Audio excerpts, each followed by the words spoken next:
दोस्तों मैं इमरान स्वागत करता हूं आपका एडू आवर के ऑनलाइन प्लेटफार्म पर। दोस्तों आज हम बात करेंगे आरबीएससी सॉल्यूशन यानी कि कक्षा 8 से लेके 10 तक की जो ज्योग्राफी यानी सामाजिक विज्ञान वाली जो बुक है, उस बुक में भारत के भूगोल के संदर्भ में पूछे गए जो महत्वपूर्ण प्रश्न हैं हम उनके बारे में बात करेंगे। दोस्तों एक चीज़ और मैं बताऊँ आपको, प्रत्येक क्वेश्चन के लिए 30 सेकंड का टाइम मिलेगा। आपको फटाफट से आंसर देना है 30 सेकंड में, और अपने जो वीडियोस हैं उनको आप शेयर भी करना है, और चैनल पे अगर नए हैं तो सब्सक्राइब भी करना है। ओके फ्रेंड्स, बस बिना देरी किए लेते हैं हमारा आज का पहला क्वेश्चन। पहला क्वेश्चन है, लक्षद्वीप समूह निम्नलिखित में से किस महासागर में है? लक्षद्वीप, बंगाल की खाड़ी, हिंद महासागर और अटलांटिक महासागर। दोस्तों आपका टाइम शुरू होता है अब। आपको फटाफट से आंसर देना है कि जो लक्षद्वीप समूह है वो किस महासागर में स्थित है? लक्षद्वीप में है, बंगाल की खाड़ी, हिंद महासागर या अटलांटिक महासागर। आपके पास टाइम सीमित है, फटाफट से आंसर देना है। आपको जल्दी से आंसर देना है कि हमारा जो लक्षद्वीप है वो किस महासागर में स्थित है? लक्षद्वीप में है, बंगाल की खाड़ी है, हिंद महासागर है या अटलांटिक महासागर है। ठीक है दोस्तों, आपका टाइम समाप्त हो रहा है। फटाफट से 4 3 2 1 स्टॉप। ठीक है, अब यदि हम बात करते हैं आंसर पे कि इसका आंसर क्या होना चाहिए, तो दोस्तों इसका जो राइट आंसर होगा वो होगा लक्षद्वीप सागर। ठीक है ना, ये दोस्तों ध्यान रखना है। हमारा जो लक्षद्वीप सागर है वो, इस लक्षद्वीप सागर की जो स्थिति है वो कहाँ पड़ती है दोस्तों? लक्षद्वीप सागर पड़ता है अरब सागर में। ठीक है ना, ये ध्यान रखना है, अरब सागर में पड़ता है। और हमारा ये जो लक्षद्वीप है ये अरब सागर में इस लक्षद्वीप सागर समूह में स्थित है। वास्तव में लक्षद्वीप लक्षद्वीप का ही एक और दूसरा नाम है। ठीक है, लेते हैं हमारा नेक्स्ट क्वेश्चन फटाफट से। हिमालय के किस भाग में करेवा पाए जाते हैं? उत्तर पूर्व में या नेपाल में या पंजाब में या कश्मीर हिमालय में। आपका टाइम शुरू होता है अब। दोस्तों आपको फटाफट से कमेंट बॉक्स में आंसर देना है कि हिमालय के किस भाग में करेवा पाए जाते हैं? उत्तर पूर्व में, नेपाल में, पंजाब हिमालय या कश्मीर हिमालय में। फटाफट से दोस्तों आंसर दीजिए, हिमालय के किस भाग में हमें करेवा देखने को मिलते हैं? दोस्तों करेवा क्या होता है? करेवा प्लीस्टोसीन काल में पाई जाने वाली एक कंकड़ दलदली युक्त मृदा आवरण होता है जो हिमालय में मिलता है। आपको आंसर देना है कहाँ पे। टाइम आपका समाप्त हो चुका है, स्टॉप। ठीक है, अब यदि हम बात करते हैं इस आंसर में कि इसका आंसर कौन सा है, तो दोस्तों करेवा हमें मिलते हैं कहाँ पे? कश्मीर हिमालय में। ठीक है, ये ध्यान रखना है, ये हमारा राइट आंसर हो गया। ओके, नेक्स्ट क्वेश्चन हम लेते हैं। लोकतक झील किस राज्य में स्थित है? लोकतक झील कहाँ है दोस्तों? केरल, उत्तराखंड, मणिपुर और राजस्थान। टाइम हमारा शुरू हो चुका है। लोकतक झील कहाँ स्थित है? लोकतक झील में दोस्तों एक अभयारण्य है, अभयारण्य का नाम है कैबुल लामजो। आपका टाइम समाप्त हो चुका है। टाइम कैबुल लामजो अभयारण्य है और उसे तैरता हुआ नेशनल पार्क कहा जाता है, विश्व का एकमात्र। और ये जो तैरता हुआ नेशनल पार्क है ये हमें कहाँ मिलता है? मणिपुर में मिलता है। ठीक है, तो लोकतक झील कहाँ है दोस्तों? मणिपुर में स्थित है। ठीक है, नेक्स्ट क्वेश्चन पर आते हैं, फटाफट से लेते हैं। निम्नलिखित में से कौन अंडमान द्वीप समूह को निकोबार द्वीप समूह से अलग करता है? 11 डिग्री चैनल, मन्नार की खाड़ी, 10 डिग्री चैनल और अंडमान सागर। आपका टाइम शुरू हो चुका है दोस्तों। आपको आंसर देना है फटाफट से कि हमारा जो 11 अंडमान निकोबार जो द्वीप समूह है इनको विभाजित कौन करता है? आपके पास ऑप्शन में है 11 डिग्री, मन्नार की खाड़ी, 10 डिग्री और अंडमान सागर। फटाफट से आंसर दीजिए, आपका टाइम बिल्कुल सीमित रह चुका है। टाइम खत्म हो रहा है, 10 सेकंड आपके पास है। 10 सेकंड के अंदर अंदर आपको आंसर देना है। आंसर कमेंट बॉक्स में दीजिए दोस्तों, ज़्यादा से ज़्यादा देखिए इसे। और चलो हमारा टाइम समाप्त हो रहा है। Okay stop. अब यदि हम बात करें दोस्तों कि इसका आंसर क्या होना चाहिए, तो इसका आंसर है 10 डिग्री चैनल। ठीक है, ये ध्यान रखना है। 10 डिग्री जो चैनल है ये अंडमान द्वीप समूह को निकोबार द्वीप समूह से अलग करता है, यानी कि वास्तव में ये लघु अंडमान और कार निकोबार दोस्तों एक द्वीप है हमारे अंडमान निकोबार द्वीप समूह में, और द्वीप का नाम है लघु अंडमान। लघु अंडमान और इसके दक्षिण में यहाँ पे पड़ता है कार निकोबार। तो यहाँ पे एक अक्षांश रेखा निकलती है, अक्षांश रेखा का नाम है 10 डिग्री, तो ये 10 डिग्री चैनल होता है। ठीक है, आगे बढ़ते हैं नेक्स्ट क्वेश्चन पे। नेक्स्ट क्वेश्चन है हमारा, किस पर्वत श्रेणी में दोद्दा बेटा चोटी स्थित है? नीलगिरी, अनामलाई, कार्डमम और नल्ला मल्ला। टाइम आपका शुरू होता है अब। आपको फटाफट से आंसर देना है कि हमारी जो दोद्दा बेटा चोटी है वो कहाँ स्थित है, नीलगिरी में है, अनामलाई में है, कार्डमम में है या नल्ला मल्ला श्रेणी में है। आंसर आपको फटाफट से अपने कमेंट बॉक्स में लिख देना है। दोस्तों वीडियो का उद्देश्य यहाँ पे सिर्फ आपका ज्ञानवर्धन है, ये लाइव तो नहीं हम लेकर आ पाए कर्फ्यू की वजह से, बट ये भी आपके लिए एक इंफॉर्मेटिव क्वेश्चंस के माध्यम से मैं आपके लिए लेके आया हूँ। यहाँ पे आप आंसर दीजिए फटाफट से, टाइम हो रहा है आपका। और स्टॉप स्टॉप स्टॉप, टाइम खत्म हो चुका है। अब हम बात करें कि किस पर्वत श्रेणी में दोद्दा बेटा स्थित है।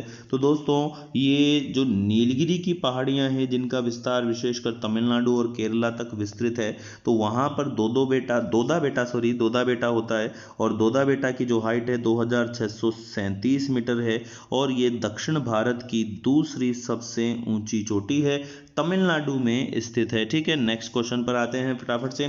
भारत में सबसे बड़ी नदी द्रोणी निम्नलिखित में से किस नदी की है? ठीक है दोस्तों, बात करते हैं भारत में सबसे बड़ी नदी द्रोणी किस नदी की है? सिंधु, गंगा, ब्रह्मपुत्र, कृष्णा। टाइम आपका शुरू हो चुका है, फटाफट से आपको आंसर देना है कि हमारे भारत में सबसे बड़ी जो नदी द्रोणी है किस नदी की है, यानी कि कैचमेंट एरिया भारत में सबसे ज्यादा किसका है? सिंधु, गंगा, ब्रह्मपुत्र और कृष्णा।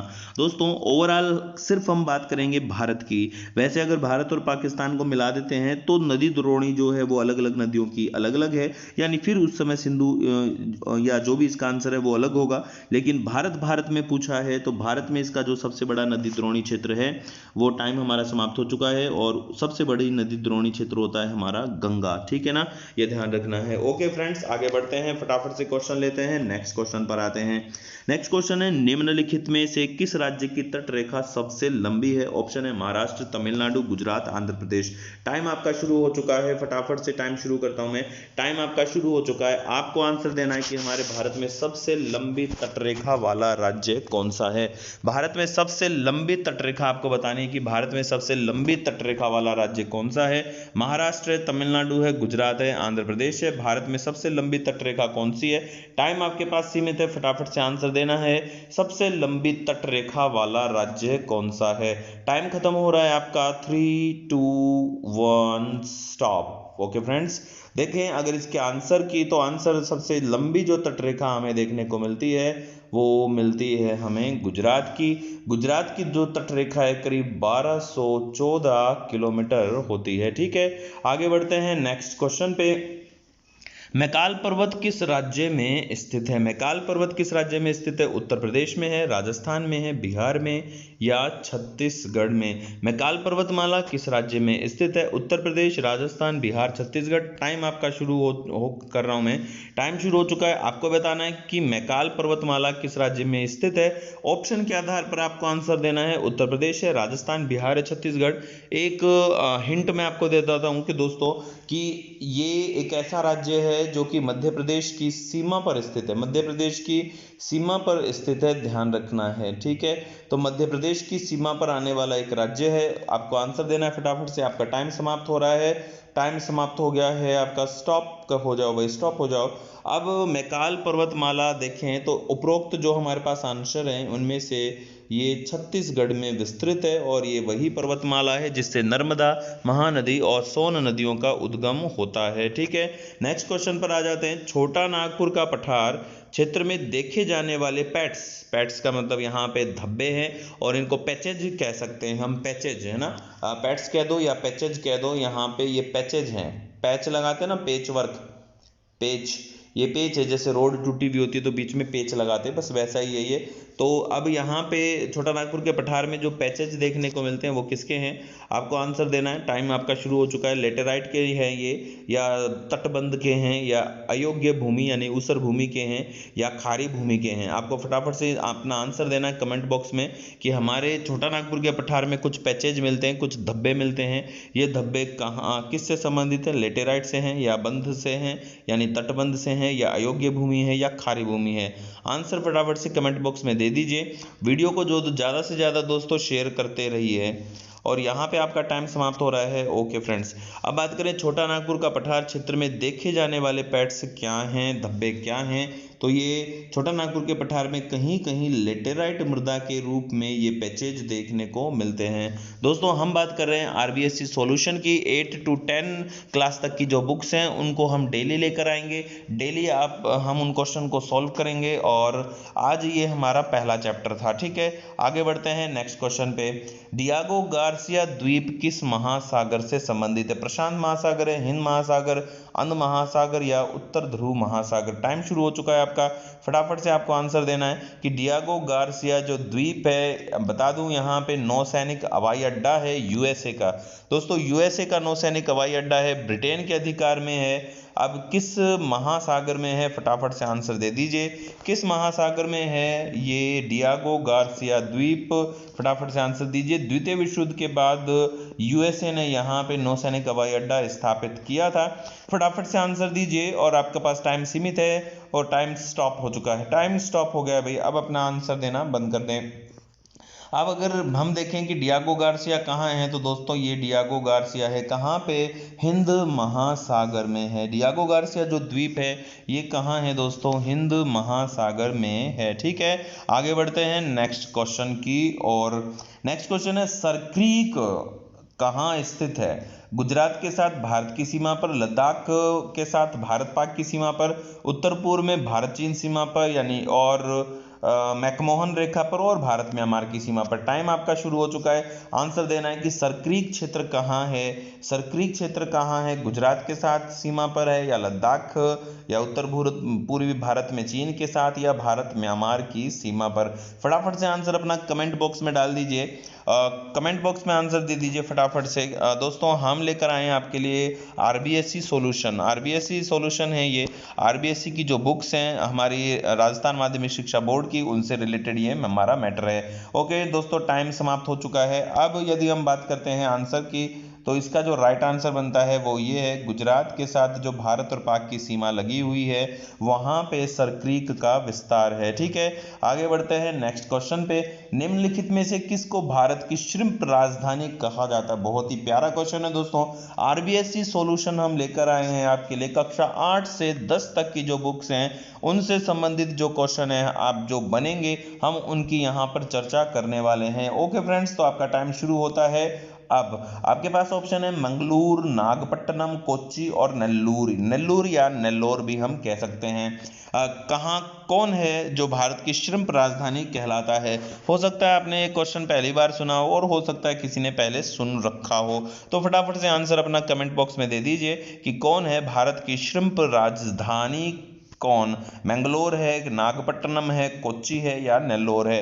आपके पास टाइम बिल्कुल सीमित है, टाइम हो चुका है दोस्तों और यहाँ पे आप स्टॉप हो जाइए। अब यदि हम बात करें तो श्रिम्प क्या है, तो सबसे पहले तो आप याद रखो दोस्तों, श्रिम्प बोलते हैं झींगा को। झींगा, झींगा को बोला जाता है।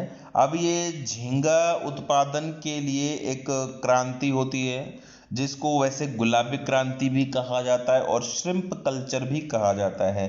जैसे एग्रीकल्चर होता है, एरोपोनिक होता है, सेरीकल्चर होता है, वैसे श्रिम्प कल्चर होता है। अब श्रिम्प कल्चर यानी झींगा उत्पादन के लिए जाना जाता है नेल्लूर और या नेल्लोर आंध्र प्रदेश, और इस वजह से इसे भारत की श्रिम्प राजधानी कहा जाता है। ठीक है दोस्तों, लेते हैं हमारा नेक्स्ट क्वेश्चन फटाफट से। अराकान योमा स्थित है।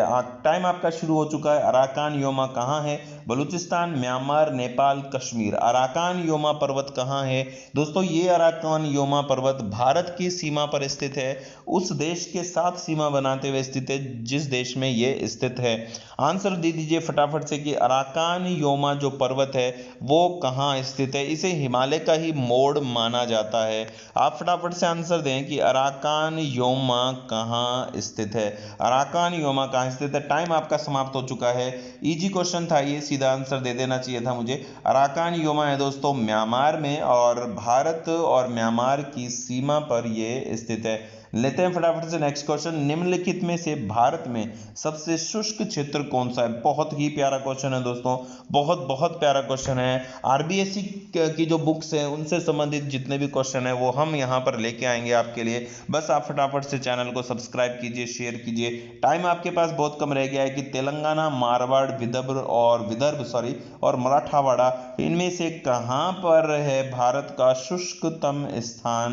दोस्तों फटाफट से आंसर दे दीजिए, आपके पास टाइम सीमित है। टाइम जा रहा है 3, 2, 1, 0 स्टॉप। ठीक है दोस्तों, यदि हम बात करें तेलंगाना तो तेलंगाना स्टेट में है, मारवाड़ हमारे राजस्थान में जो है वो ही हमारे भारत का इन ऑप्शन में सबसे शुष्क स्थान है। विदर्भ की बात करें तो महाराष्ट्र में, और मराठावाड़ा भी महाराष्ट्र क्षेत्र में ही है। ठीक है दोस्तों, विदर्भ भी वैसे एक शुष्क क्षेत्र है, काफी सूखा है ये भी, लेकिन इन दोनों की तुलना में मारवाड़ ज्यादा सूखा है हमारे राजस्थान का। आगे बढ़ते हैं नेक्स्ट क्वेश्चन पे। नेक्स्ट क्वेश्चन, उत्खात भूमि यानी कि बेहड़ भूमि स्थलाकृति किस नदी प्रदेश की विशेषता है? आपका टाइम शुरू हो चुका है। चंबल घाटी, अच्छा मैंने तो नदी बोल ही दिया तो आप आंसर समझ ही गए होंगे कि उत्खात भूमि या बेहड़ भूमि कौन बनाती है? ये बनाती है चंबल नदी। तो मैं सीधा ही आंसर इसका लिख देता हूं। तो सीधा जो आंसर होगा वो ये होगा कि हमारी जो चंबल नदी है वो ये बेहड़ भूमि या उत्खात भूमि का निर्माण करती है। ठीक है, ये ध्यान रखना है। नेक्स्ट क्वेश्चन पर आते हैं। भारत के धुर यानी बहुत मतलब अंत में, भारत के धुर पूर्व और पश्चिमी छोरों में समय का अंतर कितना है? दोस्तों आपका टाइम शुरू होता है, कहने का अर्थ है कि भारत का पूर्वी छोर और पश्चिमी छोर में समय का अंतर कितना है? 1 घंटा 30 मिनट, 2 घंटा 15 मिनट, लगभग 2 घंटा, 3 घंटा 15 मिनट। यहाँ पे मिनट में ना पूछ के घंटे में अंतर पूछा गया है। आपको फटाफट से बताना है कि भारत के जो पूर्व और पश्चिम है वहां पे समय का अंतर कितना है। फटाफट से अपना आंसर कमेंट बॉक्स में डाल दीजिए। टाइम आपके पास बिल्कुल सीमित रह गया, फटाफट से आंसर दे दीजिए। टाइम जा रहा है आपका 1 और टाइम गया, time up, time up, time up. अब यदि हम बात करते हैं दोस्तों कि हमारे भारत में जो पूर्व और पश्चिम किनारे हैं उनमें जो अंतर है वो है लगभग 2 घंटे का, या हम कह सकते हैं 117 मिनट का ये अंतर होता है लगभग। ठीक है, आगे बढ़ते हैं नेक्स्ट क्वेश्चन पे फटाफट से। निम्नलिखित में से किस बायोम में पेड़ नहीं है? देखो क्या प्यारा क्वेश्चन है दोस्तों, क्या शानदार क्वेश्चन है। यानी हमारी जो आरबीएससी की बुक्स है ना दोस्तों, यदि हम इनको आरबीएससी की बुक्स के क्वेश्चंस को यदि हम कर जाते हैं तो दोस्तों हमें यहाँ पे रीट की एग्जाम में कोई दिक्कत नहीं आने वाली है। दोस्तों एडू आवर चैनल को सब्सक्राइब कीजिए ताकि आपको आरबीएससी सॉल्यूशन के सारे क्वेश्चन आपको मिल जाएं। ठीक है दोस्तों, हम क्वेश्चन देखते हैं कि किस बायोम में पेड़ नहीं है। टाइम आपका शुरू होता है टैगा, टुंड्रा, चपरेल और savanna. Taiga, tundra, chaparral, savanna, आपको बताना है कि किस बायोम में पेड़ नहीं होते हैं।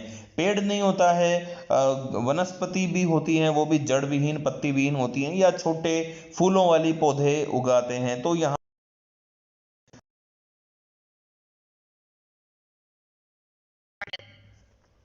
ऐसा कौन सा प्रदेश है जहां पे पेड़ नहीं है? आपको आंसर देना है दोस्तों।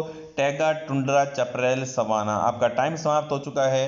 अब यहाँ पे यदि हम बात करें कि किस बायोम में पेड़ नहीं होते हैं तो दोस्तों मैं आपको बताऊं कि हमारा जो ये टुंड्रा बायोम होता है, ध्रुवीय प्रदेश जो होते हैं यहाँ पे पेड़ नहीं होते हैं। बहुत ही प्यारा क्वेश्चन था। नेक्स्ट क्वेश्चन हम लेते हैं। डेम्पियर होजेस, देखो क्या प्यारा क्वेश्चन है दोस्तों। पॉसिबल है कि आपने शायद ये पहले नहीं पढ़ा हो। डेम्पियर होजेस रेखा निम्नलिखित में से किससे संबंधित है? खंबात की खाड़ी, पाक जलडमरू मध्य, अंडमान निकोबार द्वीप समूह और सुंदरवन। टाइम आपका शुरू हो चुका है। डेम्पियर होजेस रेखा, डम्पियर होजेस रेखा अंग्रेजों के द्वारा निर्धारित की गई थी दोस्तों। डम्पियर होजेस रेखा भारत में अंग्रेजों के द्वारा एक काल्पनिक रेखा के रूप में निर्धारित की गई थी, एक रेखा थी, ये खींची गई थी। और ये आपको बताना है कि कहाँ है, किस क्षेत्र में ये मिलती है। डम्पियर होजेस रेखा अंग्रेजों के द्वारा निर्धारित हुई थी।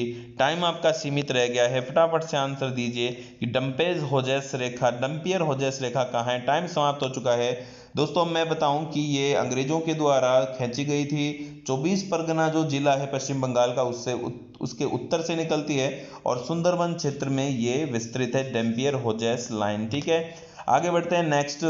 निम्नलिखित में से किस नदी का उपयोग ऑलिव रिडले कछुआ अंडा देने के लिए करते हैं? ओके, टाइम आपका शुरू होता है। देवी नदी, पेन्नार नदी, हुगली नदी और भीमा नदी। दोस्तों यहाँ पे मैं आपको एक हिंट दे देता हूँ कि हमारी जो ये नदी है जिसकी हम बात करेंगे, ये एक ऐसी नदी है जो कि उड़ीसा में बहती है। ठीक है, ये ध्यान रखना है, उड़ीसा में बहती है। और उड़ीसा में ही भितरकनिका जो क्षेत्र है, यहाँ पे ऑलिव रिडले सी टर्टल का प्रोजेक्ट चलाया गया है उड़ीसा सरकार के द्वारा। आपका टाइम समाप्त हो चुका है दोस्तों। अब यदि हम बात करें कौन सी, तो ये नदी है देवी नदी। ये महानदी जो है उसी की सहायक नदी है देवी नदी। तो इस देवी नदी पर ये ऑलिव रिडले जो कछुआ है, जो कि समुद्री कछुआ है, अंडे देने के लिए इधर पहुंचते हैं। ठीक है दोस्तों, आगे बढ़ते हैं नेक्स्ट क्वेश्चन पे। काचिन पहाड़ियां भारत के किस देश के साथ सीमा का निर्माण करती हैं? काचिन की जो पहाड़ियां हैं वो किस देश के साथ किस देश के साथ भारत की सीमा का निर्माण करती हैं? आपका टाइम शुरू हो रहा है, फटाफट से। ऑप्शन आपके पास भूटान, म्यांमार, नेपाल, चीन। भूटान, म्यांमार, नेपाल, चीन। आपको बताना है फटाफट से कि काचिन की पहाड़ियां कहाँ स्थित है। काचिन की पहाड़ियां बतानी है दोस्तों कि कहाँ पर स्थित है। भूटान, म्यांमार, नेपाल, चीन, ये किस देश के साथ भारत की सीमा का निर्माण करती हैं? किस देश के साथ सीमा का निर्माण करती हैं? टाइम आपके पास सीमित है दोस्तों, टाइम आपके पास सीमित है दोस्तों। बताना है आपको कि कहाँ है काचिन की पहाड़ियां।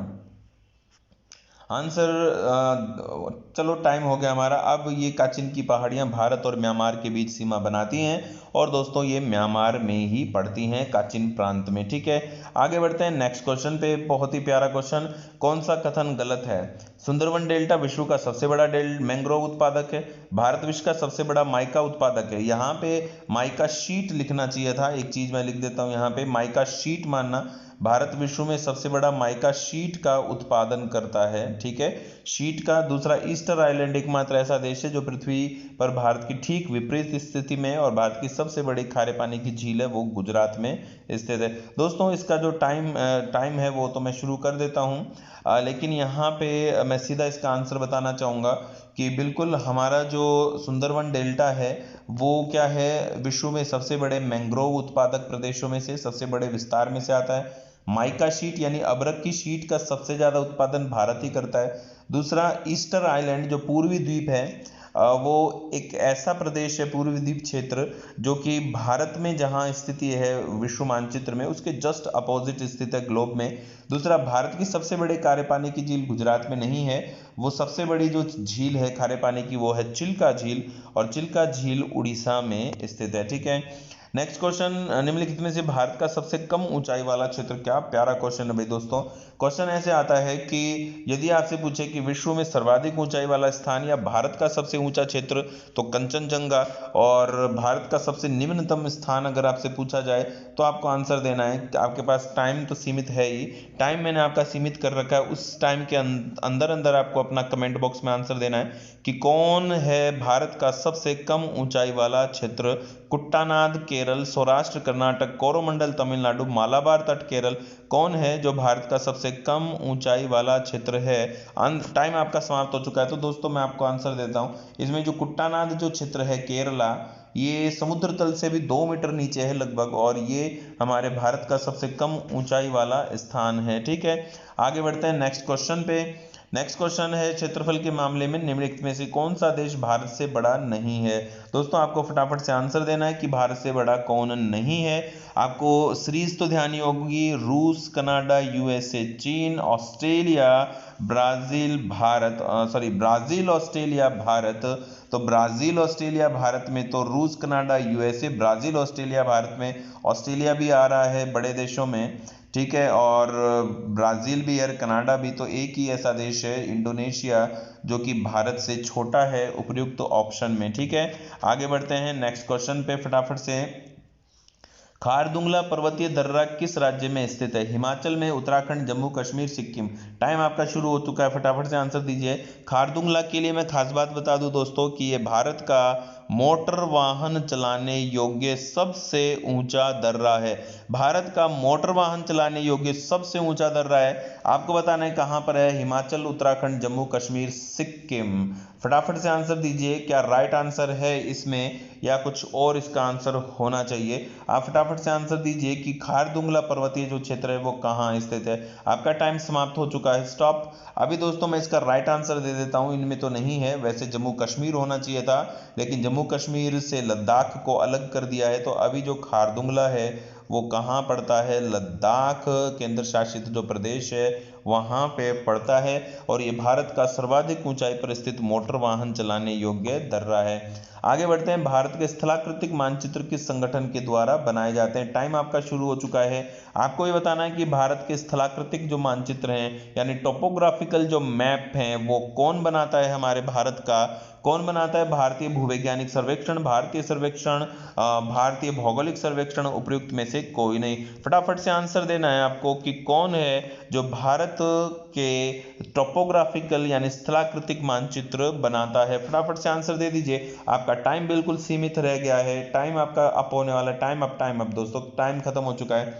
यदि हम बात करें आंसर पे तो भारतीय सर्वेक्षण यानी survey of India, survey of India जो कि देहरादून में है, यही हमारे भारत के स्थलाकृतिक मानचित्र का निर्माण करता है। ठीक है, आगे बढ़ते हैं नेक्स्ट क्वेश्चन पे। देखो क्या प्यारा क्वेश्चन है, यदि दिल्ली में कोई मैच सुबह 10 बजे शुरू होता है तो लंदन में दर्शक उसे कितना समय देखेगा।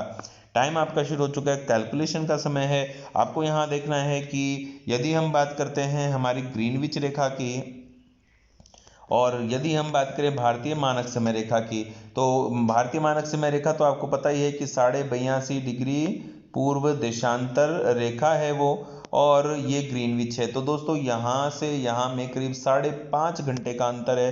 तो आप देख लीजिए कि यदि भारत में यानी दिल्ली में 10 बज रहे हो तो ग्रीनविच पर 5.5 घंटे पहले का समय हो रहा होगा, यानी कि यहाँ पे मैच सुबह 10 बजे शुरू हो रखा है। तो ये 5.5 घंटे आप माइनस करेंगे 10 में से तो बच गए 4.5, यानी कि मॉर्निंग के सुबह 4:30 बजे वहाँ पे मैच शुरू हो रहा होगा। ठीक है, आगे बढ़ते हैं नेक्स्ट क्वेश्चन पे। दोस्तों एक बात और यहाँ पे बता दूं आपको कि अपनी एक ऐप भी है एडू आवर नाम से, सेम जो नाम आपको यहाँ पे नजर आ रहा है इसी नाम से आपको गूगल प्ले स्टोर पे एडू आवर ऐप को सर्च करना है और उसे इंस्टॉल कर लेना है। यहाँ पर आपको फ्री टेस्ट मिलते हैं, फ्री टेस्ट मिलते हैं, पूरी तरह से फ्री टेस्ट मिलते हैं, आपको ध्यान रखना है। ओके फ्रेंड्स, तो यहाँ पे हम बात करेंगे इस क्वेश्चन पे। क्वेश्चन है हमारा, पोलवरम प्रोजेक्ट किस राज्य में स्थित है। पोलवरम जो प्रोजेक्ट है दोस्तों ये आंध्र प्रदेश पर है, गोदावरी नदी में आंध्र प्रदेश पर है, गोदावरी नदी पर निर्मित किया जा रहा है। ठीक है, नेक्स्ट क्वेश्चन लेते हैं, भारत का एकमात्र मटमैला ज्वालामुखी कौन है। भारत का एकमात्र मटमैला का अर्थ है कि इसको ज्वालामुखी को पूरी तरह से रेत ने कवर कर दिया है। आप चारों ओर ये रेत जैसा ही नजर आता है, तो मटमैला कलर नजर आता है ये, और ज्वालामुखी राख से धूल से ये मटमैला रंग का हो चुका है, मटमैला ज्वालामुखी है। तो कौन है ये, तो इसका जो आंसर है मैं सीधा ही बता देता हूँ कि ये बाराटांग जो द्वीप है अंडमान निकोबार द्वीप समूह में भारत का एकमात्र मटमैला ज्वालामुखी है। ठीक है, ध्यान रखना है। नेक्स्ट क्वेश्चन पर चलते हैं, कयाल जो भौगोलिक संरचना है भारत में किस राज्य में मिलती है। टाइम आपका शुरू हो चुका है। आपको बताना है कि कयाल भौगोलिक संरचना भारत में कहाँ मिलती है। कर्नाटक, महाराष्ट्र, केरल और तमिलनाडु। आंसर दे दीजिए फटाफट से, टाइम आपका सीमित है। एडू आवर ऐप को और एडू आवर चैनल को सब्सक्राइब करना बिल्कुल मत भूलिए। यदि आप चाहते हैं एडू आवर पर फ्री क्वेश्चन टेस्ट सीरीज तो आप एडू आवर ऐप को इंस्टॉल कीजिए। अब टाइम आपके पास सीमित रह गया है कि कयाल कहाँ पाए जाते हैं, तो दोस्तों टाइम आपके पास सीमित है, टाइम कंप्लीट हो चुका है आपका। और कयाल जो मिलते हैं वो कहाँ मिलते हैं दोस्तों, केरला में मिलते हैं। कयाल कहाँ मिलते हैं, केरल में। केरल की जो लेगून झीलें होती हैं, केरल की जो लेगून झीलें होती हैं उन्हीं लेगून झीलों को हम क्या कहते हैं, कयाल कहते हैं। ठीक है, आगे बढ़ते हैं नेक्स्ट, किस बंदरगाह को अरब सागर की रानी कहा जाता है। टाइम आपका शुरू हो चुका है। अरब सागर की रानी किसे कहते हैं, विजाग बंदरगाह, पारादीप विजाग बंदरगाह, विशाखापट्टनम को कहते हैं। मैं आपको बता दूं, पारादीप बंदरगाह, कोच्चि बंदरगाह, मुंबई बंदरगाह, कौन है अरब सागर की रानी कहलाता है। इजी क्वेश्चन है वैसे, फटाफट से आंसर दे दीजिए। विजाग, पारादीप, कोच्चि और मुंबई। कौन है इनमें से राइट आंसर आपका? फटाफट से अपना आंसर कमेंट बॉक्स में डाल दीजिए। टाइम आपका समाप्त हो रहा है, फटाफट से बता दीजिए कि कौन है वह बंदरगाह जिसे अरब सागर की रानी कहा जाता है। दोस्तों राइट आंसर है कोचीन बंदरगाह, जो कि केरला में है। ये कहलाता है अरब सागर की रानी। ठीक है, नेक्स्ट क्वेश्चन पर आते हैं। देखो क्या प्यारा क्वेश्चन है, बहुत ही प्यारा क्वेश्चन है। किस पर्वत को 5 स्नो कवर्ड पीक कहा जाता है? तो यहाँ पे आपका टाइम शुरू होता है लोत्से, गॉडविनास्टिन, कंचनजंगा और धौलागिरी। इनमें से वो कौन सा पर्वत है जो 5 स्नो कवर्ड पीक कहलाता है? 5 स्नो कवर्ड पीक के नाम से भी जाना जाता है।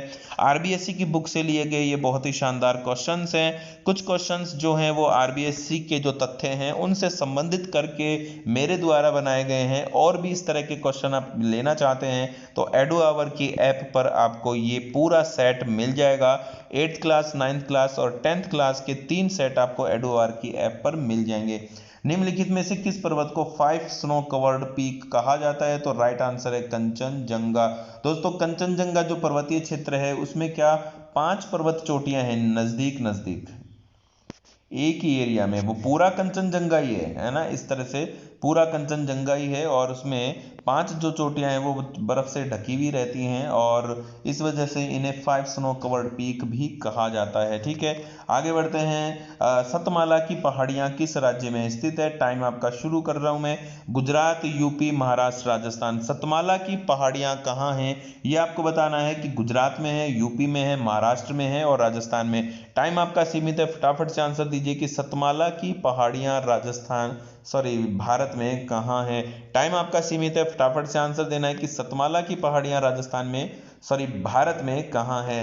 दोस्तों सतमाला, यवतमाल ये आपने सुने होंगे। ये अर्ध शुष्क प्रदेश है, वृष्टि छाया क्षेत्र है। टाइम आपका कंप्लीट हो रहा है।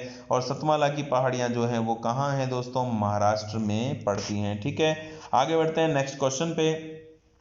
भारत में देखो क्या प्यारा क्वेश्चन है दोस्तों, क्या प्यारा क्वेश्चन है। भारत में कोयर उद्योग मुख्य रूप से किस राज्य में केंद्रित है? ऑप्शन है कर्नाटक, तमिलनाडु, केरला, आंध्र प्रदेश। कर्नाटक, तमिलनाडु, केरला, आंध्र प्रदेश। भारत में कोयर उद्योग कहाँ जाना जाता है? टाइम आपका शुरू कर रहा हूं मैं।